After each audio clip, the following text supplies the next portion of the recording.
Voilà le thème de la série d'enseignements que nous allons recevoir à partir d'aujourd'hui jusqu'à la fin du mois de février, je pense, ou bien jusqu'au mois de mars, est intitulé « Connais ton Dieu pour bien marcher avec lui ». Connais ton Dieu pour bien marcher avec lui. CTD PBML. CTD BML pour faire ça court. CTD BML. CTD BML. Connais ton Dieu pour bien marcher avec lui. CTD BML. Donc c'est ça la série, la nouvelle série sur laquelle nous allons discuter jusqu'à la fin de ce trimestre probablement. Et pourquoi nous sommes en train de parler de ce thème? Vous voyez, ce qui arrive dans le monde après cette année ne sera pas des choses très faciles. Ce serait facile si on est dans le Seigneur, si on maîtrise notre Dieu, on va surmonter ces choses-là. Mais si on a une connaissance farfelue ou une connaissance superficielle de qui notre Dieu est, c'est compliqué. C'est la raison pour laquelle Dieu nous met à cœur de commencer cette série d'enseignements. Connais ton Dieu pour bien marcher avec lui. Et c'est bien dit ton Dieu parce que plusieurs ont d'autres dieux qui ne sont pas forcément ton Dieu. Est-ce que c'est d'accord? Il y a des gens qui ont des dieux qui ne sont pas forcément le même Dieu que tu as. N'est-ce pas? Ah, d'accord. C'est pourquoi on dit le Dieu des dieux. Nous, on est en train de parler ici aujourd'hui du Dieu des dieux. Et j'aimerais, notre verset c'est Jean 4, verset 24, que nous allons lire rapidement. Le verset de base pour notre série. On aura beaucoup de versets, mais le verset de base pour notre série, c'est Jean 4, 24. Est-ce que tu peux nous lire ça, Elisabeth? Dieu est un être spirituel. Dieu est un esprit. Et il faut que ceux qui veulent l'adorer lui rendent un culte qui soit spirituel et conforme à la vérité. Waouh!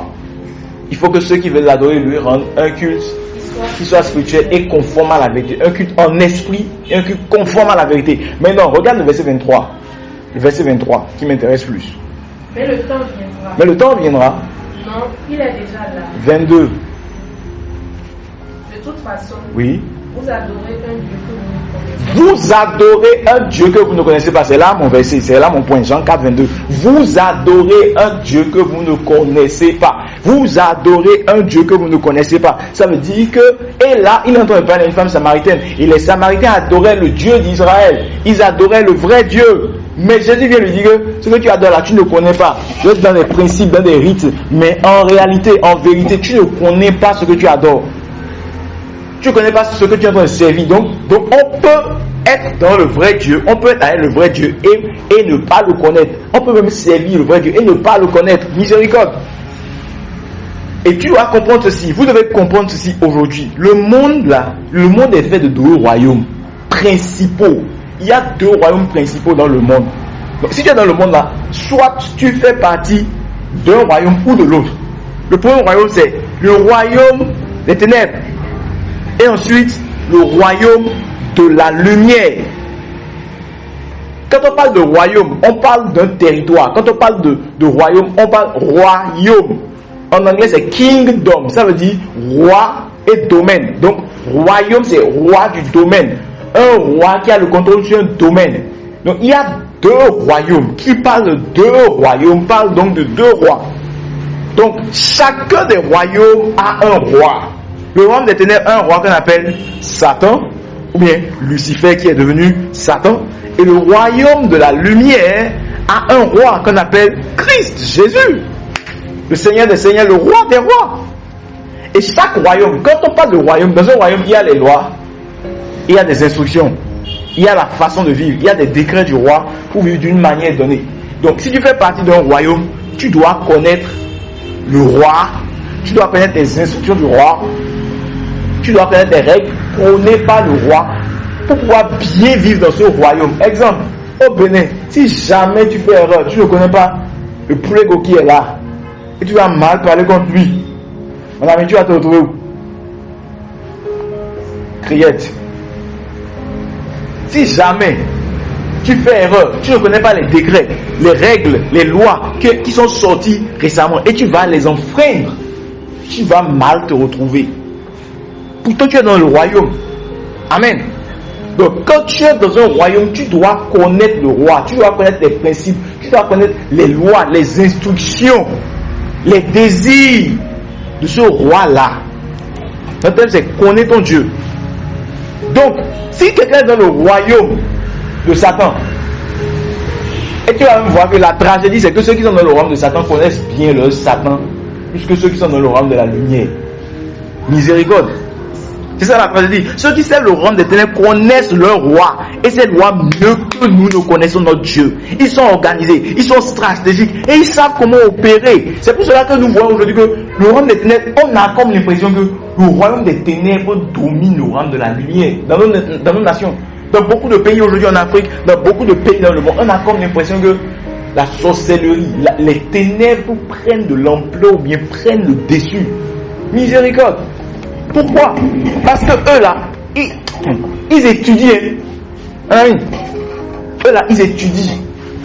Ils ont des livres. Est-ce que tu sais ça? Les gens qui sont dans les loges, les gens qui sont dans les sectes, ils ont des livres dans lesquels ils étudient pour connaître les principes, pour connaître la divinité qui est en charge. Comment on se sert de la divinité pour avoir la puissance. Comment on se sert de la divinité pour avoir de l'argent. Comment on se sert de la divinité pour avoir de la notoriété. Ils savent ça. Ça s'étudie. Hein? Vous n'avez pas entendu, on a créé maintenant azétologie. Azétologie. Azé, là, ça veut dire sorcellerie. Dans notre langue locale, on dit azé, fongbe. Et maintenant, il y a azétologie. Ils étudient ça pour connaître celui qui est derrière. Ce n'est pas le Dieu tout-puissant qui est derrière. Ce n'est pas le créateur. C'est une autre divinité, c'est Satan. Donc, plus ils connaissent ça, plus que Satan aussi a un type de puissance qu'il a reçu. Satan aussi manifeste des choses avec eux. Parce qu'il connaît Satan. Mais toi, tu ne connais pas ton Dieu. Est-ce que tu connais ton Dieu? Question. Est-ce que nous connaissons notre Dieu? Et tu sais, il y a quelque chose qu'on appelle la loi de l'équilibre. La loi de l'équilibre spirituel. Si les gens du royaume des ténèbres maîtrisent bien leur Dieu, ils ont plus d'investissement, d'engagement, plus que nous qui sommes de la lumière. On ne maîtrise notre Dieu et on ne s'engage plus. Ils auront toujours le dessus. La loi de l'équilibre spirituel dit que la puissance et l'influence dans un royaume dépendent de l'investissement et de la connaissance. Quoi? La puissance et l'influence dans un royaume là, ça dépend de l'investissement et de la connaissance. Ça dépend de ton investissement et de la connaissance. Ça ne dépend pas de ta position. Que tu sois de la lumière, que tu sois des ténèbres, que tu sois de la lumière des ténèbres, la puissance et l'autorité que tu auras dépendra de ton investissement et de tes connaissances. Si celui qui est dans les ténèbres investit plus de temps, plus de discipline et de savoir, que celui qui est dans la lumière, il aura plus d'impact. Et c'est ce qu'on est en train de voir aujourd'hui. L'équilibre ne dépend pas de ta position. Même si tu es dans le royaume de la lumière, si tu ne connais pas ton Dieu, et si tu ne marches pas dans sa parole, tu peux être surpassé par celui qui est dans le royaume des ténèbres, qui connaît son roi, qui est dans les ténèbres et qui marche selon sa parole. C'est ça. Encore plus, tu vas voir des gens, ils sont dans les loges, ils sont dans les sectes. Et ils connaissent bien leur Satan, ils connaissent bien leur Dieu en gris, ou bien leur faux Dieu, leur divinité, puisque toi, tu ne connais ton Christ et ton Dieu. Et ils ont le dessus sur toi. Ils parlent et ça passe. Et toi, tu es là, tu as le grand Dieu, mais rien ne se passe. Après cette série d'enseignements, mon frère, quand tu vas arriver quelque part, quand tu vas parler, on va te respecter. Ah, j'ai pas entendu amen. Amen. Alléluia. Amen. Donc c'est la loi de l'équilibre spirituel. C'est la loi de l'équilibre spirituel. Ce qui crée l'équilibre ou le déséquilibre, c'est le niveau de connaissance, d'obéissance, d'engagement dans chaque royaume. Même nous, on fait partie du royaume de la lumière. Amen. Donc on doit connaître correctement qui est notre Dieu. Parce que tu peux aimer Dieu sans le connaître. Tu peux servir sans le connaître. Tu peux chanter sans le connaître. Tu peux venir ici sans le connaître. Tu peux aller à l'église sans le connaître. Mais tu ne peux pas bien marcher avec Dieu. Tu ne peux pas bien servir Dieu sans le connaître. C'est impossible. Personne ne marche avec un esprit sans connaître ses règles. Personne ne s'engage spirituellement sans connaissance. On a besoin de plus de connaissances. Et comme je le disais tout à l'heure, j'ai écrit ici. Même les gens des ténèbres ont compris. Même les gens des ténèbres, pour ça centré. Même les gens des ténèbres ont compris cela, comme je l'ai dit tout à l'heure. ils connaissent les principes. Ils connaissent les principes. Les gens du monde des ténèbres là, ils connaissent les principes de leur Dieu. Ils étudient. Ils ont des livres. Des livres sur leur loge, des livres sur leur sexe. Et ils respectent les lois d'engagement. C'est bizarre. Hein? Les gens qui sont dans les ténèbres respectent plus les lois d'engagement de leur Dieu, plus que nous qui sommes dans la lumière. Et tu sais, les gens qui sont dans les ténèbres là, en réalité, c'est le vrai Dieu qui cherche. Seulement les a mal orientés. La majorité des gens qui sont dans les ténèbres là, beaucoup d'entre eux sont en train de chercher le vrai Dieu. Mais non, on les a mal orientés. Et vous savez pourquoi? C'est parce que nous qui sommes dans la lumière là, on ne connaît pas bien notre Dieu pour manifester notre Dieu. Donc comme ils sont en train de chercher Dieu, toi tu ne manifestes, tu es dans la lumière, mais on ne voit pas. On ne voit pas. Donc on va chercher pour ceux qu'on voit. Et c'est Satan qu'on voit plus. Aouh! Aouh! Et blau. Donc c'est parce qu'on a du mal à manifester Dieu. On ne manifeste pas notre Dieu. On manifeste mal Dieu. Mais ça comme ça. C'est bon? Donc c'est parce qu'on ne manifeste pas encore notre Dieu que certains sont obligés d'aller dans le royaume des ténèbres. Et pourquoi on ne manifeste pas encore bien notre Dieu? Parce qu'on ne le connaît pas. Et ceux qui vont dans le royaume des ténèbres, maintenant vont apprendre du Dieu des ténèbres, qui est Satan, le faux Dieu. Ils vont apprendre de lui. Et maintenant, ils ont plus de l'impact que ceux qui sont dans la lumière. Parce que ceux qui sont dans la lumière ont refusé d'apprendre à connaître leur Dieu, d'apprendre à connaître ses principes. Donc mon ami, la Bible n'est pas, à partir d'aujourd'hui là, la Bible n'est plus une option. Parce que eux là, les gens qui sont dans les loges, les gens qui sont dans les sectes là, ils ont des livres, hein. Ils ont des livres, ils apprennent sur leur Dieu, ils apprennent les principes de leur roi là-bas, de Satan griffe, de Lucifer griffe. Ils apprennent ces principes pour avoir de l'impact. Il n'y a pas de puissance d'autorité sans connaissance. C'est pas possible. Il n'y a pas de manifestation d'influence sans un type de connaissance. Et le succès est spirituel. Bref, je ne suis pas dans ça. Donc, la connaissance de Dieu n'est pas un luxe. La Bible aujourd'hui là, ce n'est plus une option. Connaître Dieu est une nécessité vitale. Parce que c'est pas que tu ne connais pas Dieu, que tu ne manifestes pas Dieu. Et c'est parce qu'on ne manifeste pas Dieu que ceux qui devraient aller, ceux qui devraient venir à Christ, devraient venir à notre Dieu, vont vers le monde des ténèbres parce qu'ils voient la manifestation du monde des ténèbres. Miséricorde. Alléluia. Donc la vie chrétienne ne repose pas sur les émotions, sur les prophéties, ni sur la proximité avec un homme de Dieu. La vie chrétienne repose sur Dieu et sur la connaissance de Dieu, sur la connaissance personnelle de la parole de Dieu. Et plus tu connais ton Dieu, plus tu pourras interdire à Satan de prendre certains domaines, plus tu pourras interdire à Satan d'avoir le dessus sur certains territoires, tu pourras interdire à Satan d'être le roi sur certains domaines, tu pourras empêcher la manifestation du royaume des ténèbres, plus tu connais ton Dieu. Et c'est ce que Jésus a fait dans Matthieu 4. Quand Satan est arrivé, il lui a dit, il est écrit, Jésus savait ce qui était écrit.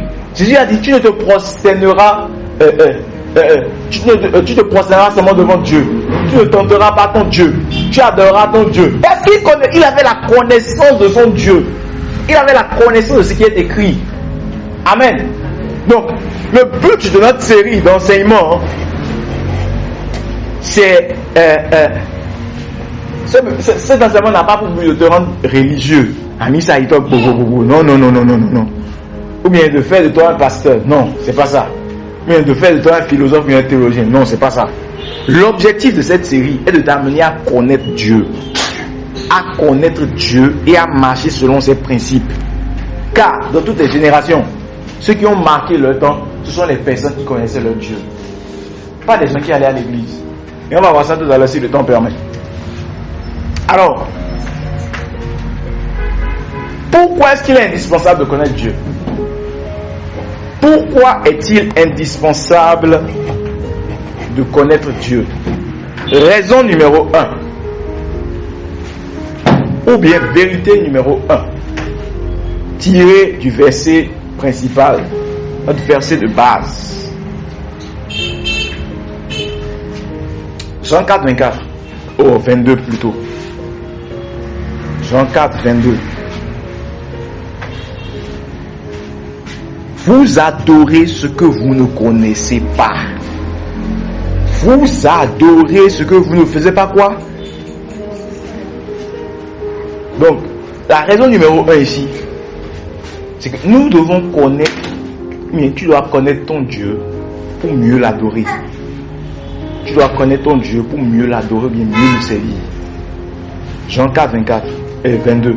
Vous adorez ce que vous ne connaissez pas. Jésus a dit à la femme samaritaine, vous adorez ce que vous ne connaissez pas. Donc tu peux... Et un autre exemple, c'est Job. Job, la parole décrit, Dieu décrit. Job était quoi? Intègre, droit, juste. Tu connais ça? C'est Job. Dieu même. Mal des coups, le Job, c'est une personne dit même. Bon, alors, intègre, fidèle et droit. Et il a eu des problèmes. Job a eu des problèmes. Job a eu des circonstances difficiles. Et Job a commencé par maudire Dieu. Job a commencé par mal parler de Dieu. Job a commencé par maudire le jour où Dieu l'a créé. Job a commencé par se plaindre. Jusqu'à il priait avec plainte. Il priait avec plainte. Jusqu'à arriver à Job 42. Là, Dieu lui a parlé quoi? Dieu lui a parlé face à face. Et il a dit quoi? Il a répondu quoi? Job 42, verset 5 à 6. Je ne savais de toi que ce qu'on m'avait dit. Le verset a dit, j'avais entendu parler de toi. C'est-à-dire que je te savais. Mais ce que je connaissais de toi était basé sur ce que les gens disent. Je savais de toi que ce qu'on m'avait dit, mais maintenant mes yeux t'ont vu. C'est pourquoi je retire ce que j'ai dit. Je suis consolé alors que je suis sur la poussière, sur la cendre. Je suis consolé. Je retire ce que j'ai dit. Une meilleure forme d'adoration, une meilleure forme de service. Quand ses yeux ont vu qui est son Dieu. Donc, on peut servir Dieu, on peut prétendre servir Dieu, on peut être en Christ, on peut être à l'église, mais on ne connaît pas Dieu. Regarde Job. Connais-tu ton Dieu? Connais ton Dieu. Connaissons notre Dieu. Est-ce que ce que tu connais de Dieu est basé seulement sur ce que les gens disent? Et oui, beaucoup de chrétiens, ce qu'ils connaissent de Dieu, c'est seulement ils répètent ce que les gens disent, mais pas forcément ce qu'ils ont eu comme expérience personnelle. Amen. Et je prie que le Seigneur se révèle à toi à travers cette série d'enseignements. Amen. Beaucoup connaissent le nom de Dieu ou le nom de Jésus, mais ils ne le connaissent pas réellement. Beaucoup entendent parler de Jésus, mais ils ne le connaissent pas réellement. Ce n'est pas parce que j'entends parler de président Talon que je connais le président Talon. Tu connais le président Talon? Je connais son nom, je connais sa maison, je connais son gouvernement. Mais je ne le connais pas personnellement parce que je ne passe pas du temps avec lui. Parce que je n'ai pas une relation intime avec lui, je ne le connais pas personnellement. Donc aujourd'hui, beaucoup connaissent le nom de Dieu. Et il est Jéhovah Shammah, Jéhovah Jireh, Adonai, Abba Père, tout ça là. Et ils répètent ça. Mais ils n'ont pas une connaissance. Ils n'ont pas une connaissance personnelle basée sur la relation, basée sur les expériences avec Dieu. Et cela se voit quand ça va mal. Comme Job, c'est quand tout va mal qu'on sait qui est vraiment un qui connaît Dieu.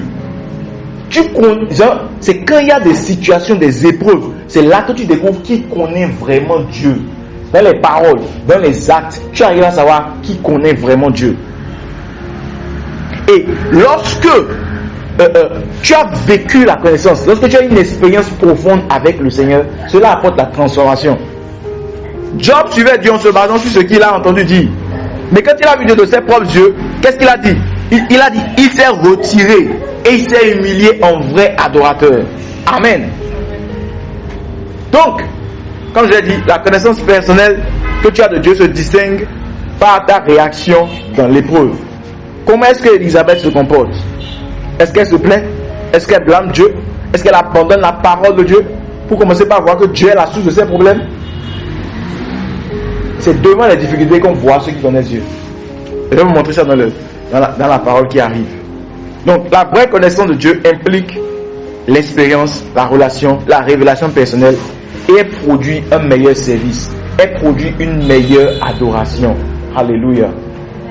Donc à partir d'aujourd'hui, cherche à mieux adorer le Seigneur.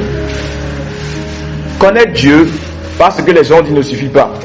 La vraie adoration n'est quand tu l'as vu, n'est quand tu l'as expérimenté, n'est quand tu l'as touché, n'est quand tu l'as rencontré personnellement, même au milieu des épreuves. Je répète, connaître Dieu par ce que les hommes ont dit, ce que les pasteurs ont prêché, ce n'est pas suffisant. La vraie adoration, le vrai service à Dieu n'est quand tu l'as expérimenté, n'est quand tu l'as vu, n'est quand tu l'as touché et rencontré personnellement même au milieu des épreuves. Amen.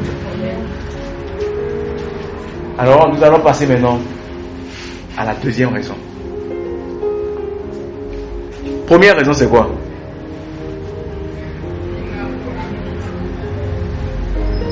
Pardon? Connaît-on Dieu pour mieux l'adorer et le servir? Pour mieux le servir et l'adorer. Number 2. Hosea chapter 4 verse 6. Mon peuple est détruit parce qu'il lui manque la connaissance. Mon peuple est détruit parce qu'il lui manque la connaissance. Raison numéro 2 pour laquelle nous devons connaître Dieu. Tu dois connaître ton Dieu pour ne pas être détruit par l'ignorance. Tu dois connaître ton Dieu pour ne pas... Parce que l'ignorance de Dieu te détruit. L'ignorance de ton Dieu apporte la destruction. L'ignorance de ton Dieu entraîne la destruction. Prenons ça comme ça. Raison numéro 2. L'ignorance de ton Dieu entraîne ta destruction. Tu dois connaître ton Dieu parce que l'ignorance de qui ton Dieu est entraîne ta destruction. Entraînera ta destruction. Regarde ça. Dieu dit, mon peuple là périt. Mon peuple est détruit parce qu'il lui manque la... Hey, c'est fort. Tu n'as pas dit mon peuple est détruit. Regardez, il lui manque... On n'a pas dit il lui manque l'argent. Tu ne péris pas par faute d'argent. Mon peuple périt parce qu'il ne jeûne pas. Non. Mon peuple périt parce qu'il ne va pas à l'église. Non. Non. Mon peuple périt parce qu'il pêche trop. Non. Mon peuple périt quoi encore? Parce qu'il manque de prophétie, parce qu'il n'y a pas de prophétie, mon peuple périt. Non, non, mon peuple est détruit parce qu'il lui manque la connaissance, la connaissance, la connaissance.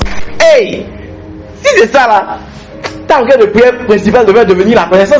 Si c'est le manque de connaissance qui te détruit, mon ami. Et quelle connaissance encore? Ouvrez-moi Osée 4.6, je vais bien vous expliquer ça. Osée 4.6, Osée 4.6, ouvrez ça. Et Dieu dit mon peuple, donc ça veut dire qu'il y a des gens qui ne sont pas le peuple de Dieu, il y a des gens qui sont son peuple. Et Dieu te dit ici que ce n'est pas parce que tu es mon peuple que tu ne seras pas détruit. Tu peux bien être de mon peuple, je peux bien être ton Dieu, je peux bien être ton roi, tu peux bien être dans le royaume de la lumière. Tu peux bien, je te regarde et quand je te vois, je sais que tu es de mon royaume. Mais tu peux être détruit juste parce que tu ne me connais pas. Caille. C'est fort, c'est fort. C'est fort, c'est fort. Dis-moi, c'est fort, bien c'est pitoyable. On peut donc appartenir à Dieu et être détruit en même temps. Non pas manque de protection, mais pas manque de connaissance. On peut appartenir à Dieu et être détruit. C'est pourquoi beaucoup de chrétiens sont détruits aujourd'hui. Beaucoup de chrétiens ne manifestent pas le royaume. Beaucoup de chrétiens ont l'air dominés par le royaume des ténèbres. Pas parce qu'ils ne font pas partie du royaume de Dieu, non. Non, mais parce qu'on ne connaît pas notre Dieu. Miséricorde. Osée 4.6, ça dit quoi? Lisez ça. Oui. À haute voix. Oui. Mon peuple est réduit au silence. Mon peuple est réduit au silence. Cette version dit mon peuple est réduit au silence. Oui. Faute de me reconnaître. Faute de me reconnaître. Faute de me connaître. Faute de savoir qui je suis. Continue. Mais toi-même déjà. Tu n'as pas voulu me reconnaître. Toi-même tu n'as pas voulu me connaître. C'est pourquoi je ne veux plus de toi. C'est pourquoi je ne veux plus de toi. Tu n'as pas voulu me connaître. C'est pourquoi je ne veux plus de toi. Je te rejette. Tu ne seras plus mon frère. Il est en train de parler à un sacrificateur. Regardez ça. Regardez ça. Dieu, tu ne seras plus mon prêtre. Le nouveau verset, c'est dit mon sacrificateur. Tu ne seras pas mon sacrificateur. Donc, mon peuple périt parce qu'il manque de connaissance. Dieu n'a pas dit ça à un peuple. Dieu a dit ça à un prêtre. Le prêtre est responsable sur les gens. D'accord? Et il dit que toi, le sacrificateur, tu n'as pas voulu connaître.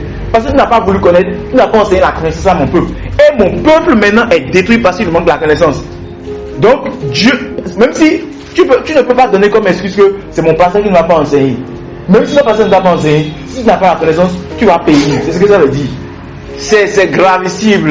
C'est grave et gravissime.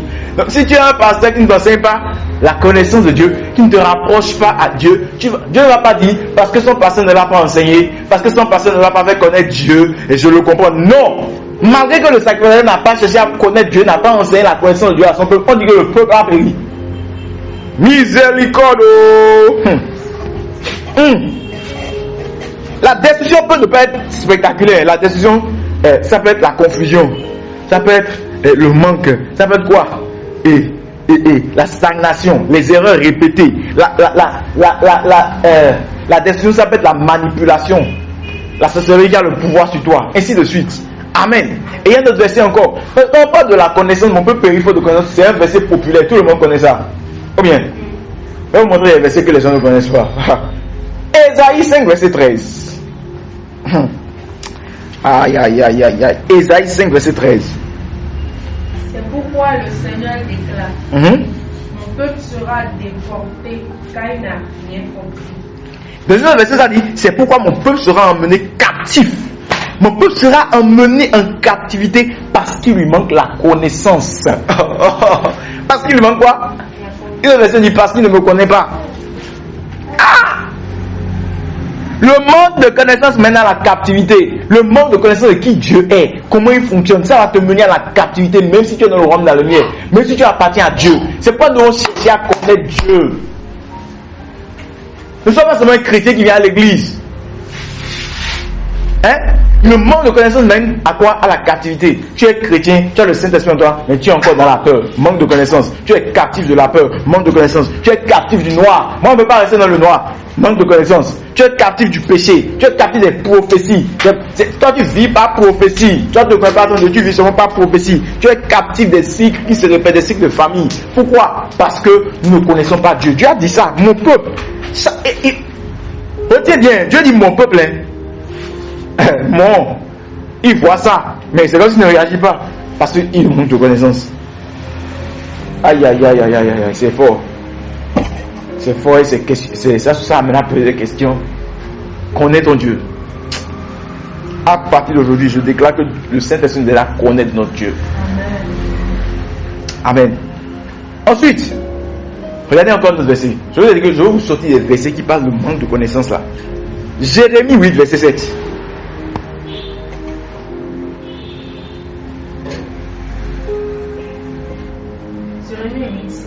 Oui. Même la cigogne connaît dans les cieux sa saison. La tourterelle, l'hirondelle et la bruit observent le temps de leur arrivée. Mais mon peuple ne connaît pas la loi de l'Éternel. Mon peuple ne connaît pas quoi? Mon peuple ne connaît pas quoi?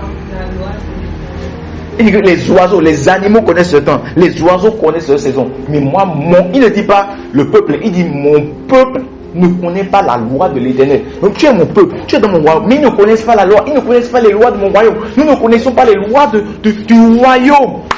Et parce que nous ne connaissons pas notre Dieu et ses lois, nous pouvons rater les temps et les saisons. Nous pouvons rater les temps et les saisons. Quand tu ne connais pas la loi de ton Dieu, tu rates les saisons de Dieu. Tu combats quand tu devais attendre et tu attends quand tu devais agir. Tu sèmes au mauvais moment. Juste parce que tu n'as pas la connaissance de qui est ton Dieu. Amen.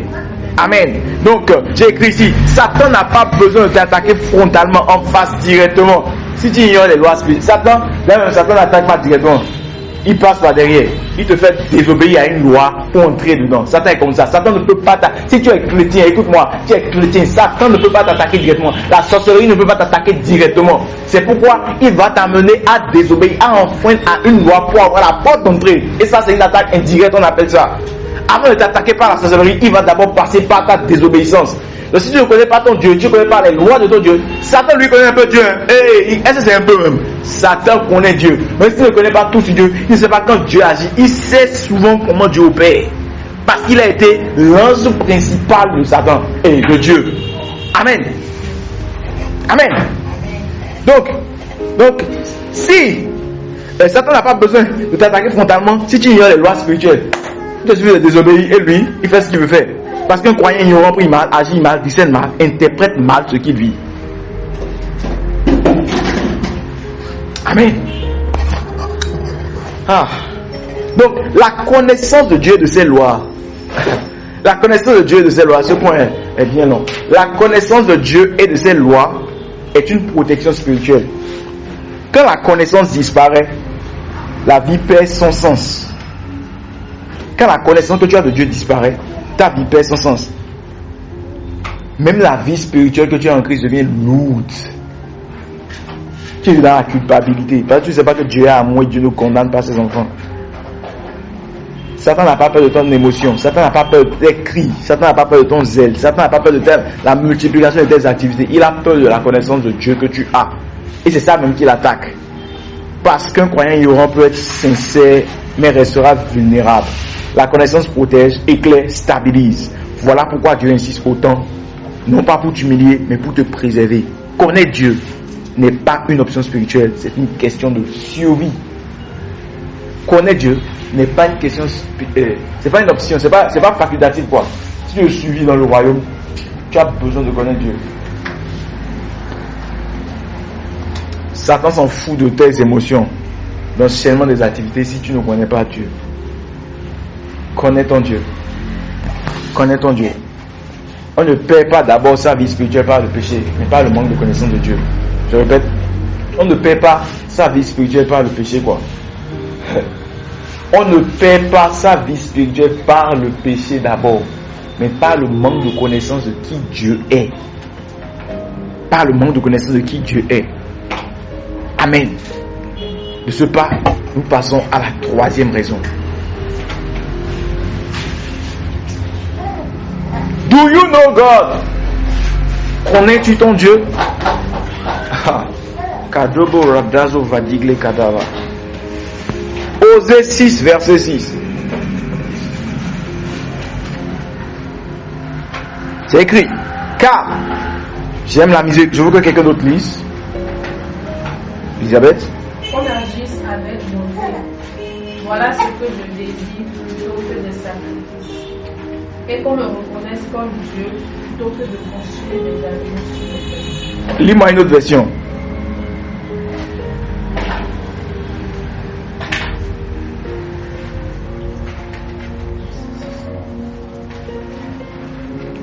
Car j'aime la piété et non les sacrifices. Et la connaissance de Dieu. Dieu dit, j'aime la connaissance de Dieu plus que les. J'aime la connaissance de Dieu plus que les holocaustes. Il y a une grande vérité ici. Dieu préfère être connu plutôt qu'être impressionné. Dieu préfère que tu ne le connaisses plutôt que tu viennes l'impressionner par tes sacrifices, par tes jeûnes, tes veillées. Dieu veut que tu le connaisses d'abord. Dieu ne dit pas de ne pas faire des sacrifices parce que tu es dans le royaume et il va falloir faire des sacrifices. Mais avant ton sacrifice, Dieu prend plaisir à la connaissance que tu as de lui. Voilà, Dieu prend plaisir à la connaissance que tu as de lui. Dieu établit un ordre de priorité. Me connaître d'abord avant de parler de sacrifice. Aujourd'hui, beaucoup de personnes enchaînent des sacrifices. Beaucoup de personnes enchaînent des activités religieuses, mais ils ne connaissent pas Dieu. Demande à ton voisin, est-ce que tu connais Dieu? Je dis, je prends plaisir à la connaissance que vous avez de moi. Ce qui touche le cœur de Dieu, ce n'est pas d'abord ce que tu fais pour lui, mais que tu le connaisses lui. Ce qui touche le cœur de Dieu, ce n'est pas d'abord ce que je fais pour lui, mais c'est que je le connaisse lui personnellement. C'est pourquoi il dit que une de tes prières principales serait de connaître Dieu. Seigneur, révèle-toi à moi. On dit, c'est pour cela que ce jour, Dieu dira aux gens, je ne vous ai pas connu. On a fait ci en ton nom, j'ai fait ceci en ton nom, j'ai fait ça là, je suis allé à l'évangélisation, j'ai prêché à des étudiants, j'allais à la cellule famille d'impact, je venais à l'ambassade du royaume des cieux. Mais on va te dire, mon frère, je ne te connais pas, tu ne me connais pas non plus. Tu enchaînais les activités, mais tu ne me connaissais pas. Alléluia. Il faisait des choses pour Dieu, mais il ne connaissait pas Dieu. Dieu n'est pas impressionné par l'intensité de ton activité, il est touché par la profondeur de ta connaissance. Saint-Esprit, aide-nous à connaître Dieu. Au nom de Jésus. Dieu préfère le croyant qui le connaît à un croyant qui fait beaucoup de choses sans le connaître.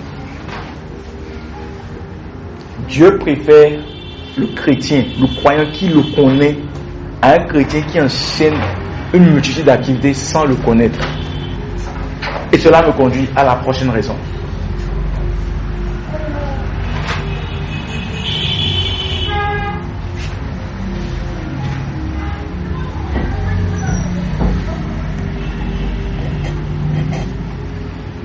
Prochaine raison, raison numéro 3. Nous sommes déjà, peut-être que le Saint-Esprit voulait voir si vous suivez vraiment. Nous sommes déjà à la raison numéro 4. C'est bien ça.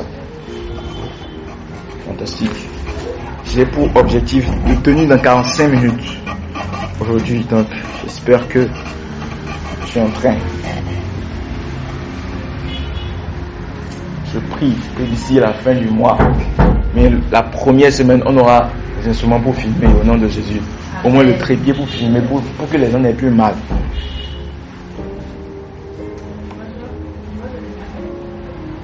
Ok, la fin. So, reason number 4 why you must know God.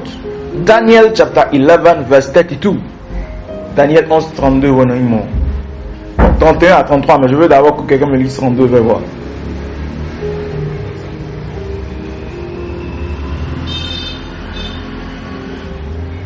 Il séduira pas des flatteries. Il séduira pas des flatteries. On n'entend pas de l'antichrist. Il va séduire les sacrificateurs par.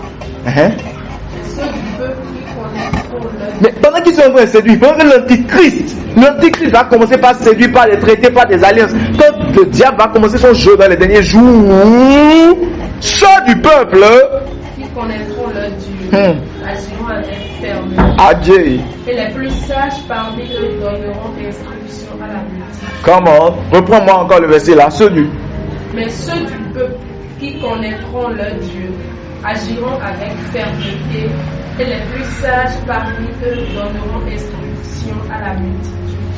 Ceux du peuple qui feront quoi? Ceux du peuple qui auront beaucoup de dons, agiront avec fermeté. Ceux du peuple qui vont faire beaucoup de prophéties, agiront avec fermeté. C'est ça qu'on a dit. Ceux du peuple qui feront encore, qui ont beaucoup de titres, archbishop, général révérend, apôtre révérend, général prophète, nonsense. Je me demande d'où est-ce que les gens tirent ces titres-là. Excusez-moi, c'est mon point de vue. Donc, archevêque, révérend, bishop, on veut voir la connaissance que tu as de Dieu. On veut voir ce que tu connais de Dieu. On veut voir l'impact que tu as. Pas un titre. Révérend apôtre, révérend prophète, révérend koi. Faut compléter Nya. On dit ceux du peuple qui connaissent, même pas ceux qui jeûnent et prient, qui enchaînent les 48 heures, des 12 heures de prière. Et tu pries même pourquoi? Ta façon de prier prouve si tu connais Dieu. Ta façon de prier prouve si tu connais Dieu. Tu pries 12 heures, tu pries pourquoi? La mort de tes ennemis. Ceux du peuple qui connaîtront le Dieu agiront avec fermeté devant les séductions de Satan, devant les séductions du diable. Ceux qui connaîtront leur Dieu, ceux qui connaissent leur Dieu dans le royaume. La force ne vient pas d'abord de l'onction. La force ne vient pas d'abord de l'onction. Onction. La force ne vient pas d'abord de l'onction. La force vient. On n'a pas dit ceux du peuple qui seront oints. Tu peux être oint sans connaissance. Tu peux être oint sans connaissance. C'est pourquoi il faut chercher la connaissance. Il faut connaître ton Dieu. Ceux du peuple qui connaîtront leur Dieu feront des exploits. Donc la force nous viendra de la connaissance que nous avons de Dieu. Même pas de la puissance. Et c'est la connaissance qui va produire la fermeté, la stabilité, le courage et la persévérance. La Bible dit, ils agiront avec fermeté. Cela signifie que nous ne serons pas instables, on ne sera pas emportés par les circonstances. Exemple, Daniel. Daniel devant la fosse au lion, il connaissait son Dieu, il agit avec fermeté. Il connaissait son Dieu. On dit, tu vas m'appeler 3 fois par jour. Je connais mon Dieu. Même s'il ne va pas me sauver, moi je le prie 3 fois par jour. On l'a arrêté. On l'a mis devant la fosse au lion. Il n'a pas bougé. Il n'a pas tremblé. Il n'a pas été emporté par les circonstances. Pourquoi? Il connaissait son Dieu. Si tu aurais fait pareil à sa place, si tu ne peux pas faire pareil, souvent il faut se mettre à la place des gens. Si tu ne peux pas faire pareil, c'est que tu ne connais pas encore bien ton Dieu. On l'a amené et Dieu a réagi.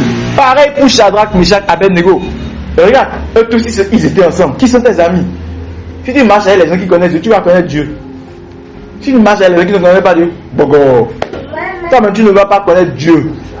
Tu comprends ça? Daniel marchait avec Shadrach, Meshach, Abednego.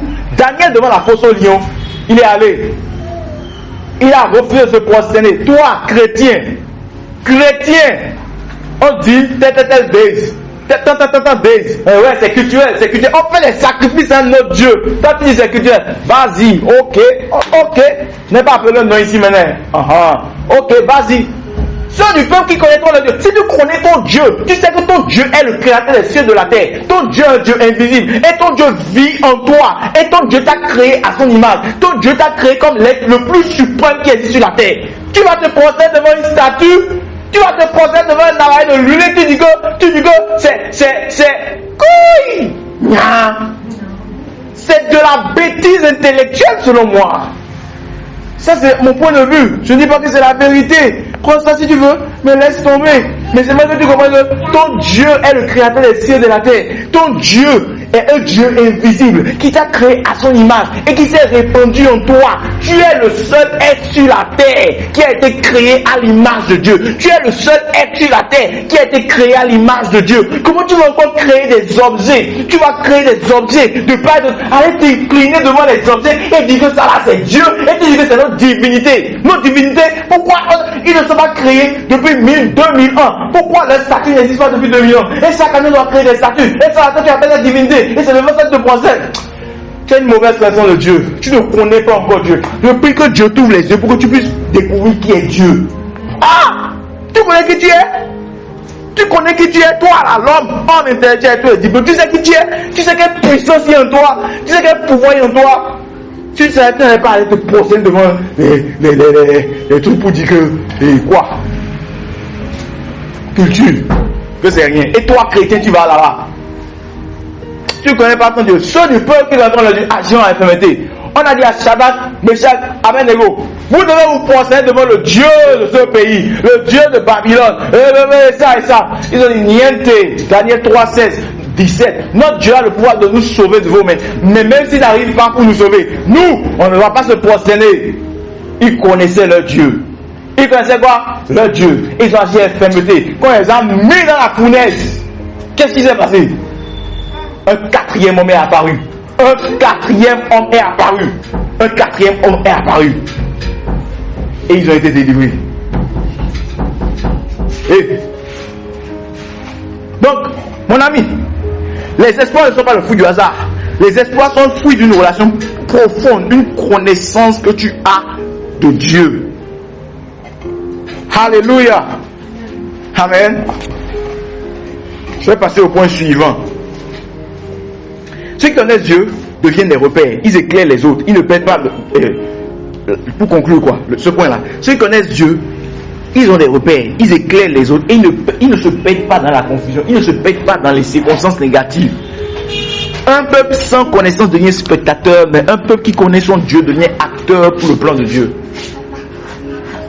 Si tu ne connais pas ton Dieu, tu seras un spectateur. Si tu connais ton Dieu, tu seras un acteur. Ils sont devenus des acteurs. Daniel, Shadrach, Meshach et Abednego, ils sont devenus des acteurs. Mais pas cher bandit. Comment on dit? Acteur, on est cher bandit.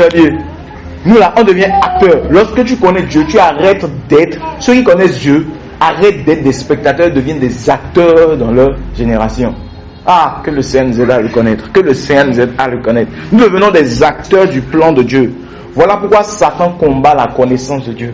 Quand il s'est approché d'Adam et Ève, il a voulu combattre le caractère de Dieu. Leur connaissance. Dieu a-t-il dit? Donc vous voulez me faire douter de Dieu? Ah, Satan, c'est ça? Tu veux me faire douter de Dieu? Et il est venu encore vers et Jésus il a dit, Dieu ordonnera à ses hommes de te.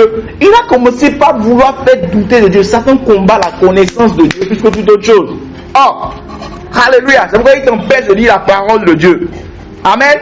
Les espoirs ne naissent pas du bruit spirituel, mais de la connaissance. Les espoirs que nous faisons dans le royaume ne naissent pas du bruit spirituel, mais de la connaissance profonde que nous avons de Dieu. Et là maintenant, je vais à la 5e raison. Même si mon temps que je me suis fixé aujourd'hui est écoulé, je vais rapidement Saint-Esprit, est-ce qu'il faut aller à là?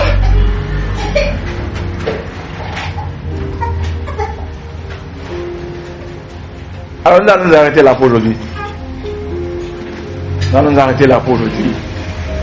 Nous sommes à 4 raisons, n'est-ce pas? On va s'arrêter là. Dimanche prochain, on aura 4 autres raisons. Et là, tu vas rendre grâce au Seigneur pour cet enseignement. Demande au Saint-Esprit de t'aider à le connaître. Saint-Esprit, aide-moi à connaître Dieu. Aide-moi à connaître Dieu. La Bible déclare que c'est toi qui connais Dieu. Aide-moi à le connaître. Aide-moi à le connaître. Que ce soit mon but ultime, que ce soit mon principal but. À partir d'aujourd'hui, que je connaisse Dieu pour arrêter d'être un spectateur, pour devenir un acteur, pour être ferme dans les situations difficiles, pour être ferme, pour ne pas donner et pour ne pas coucher quand tout le monde couche. Non. Pour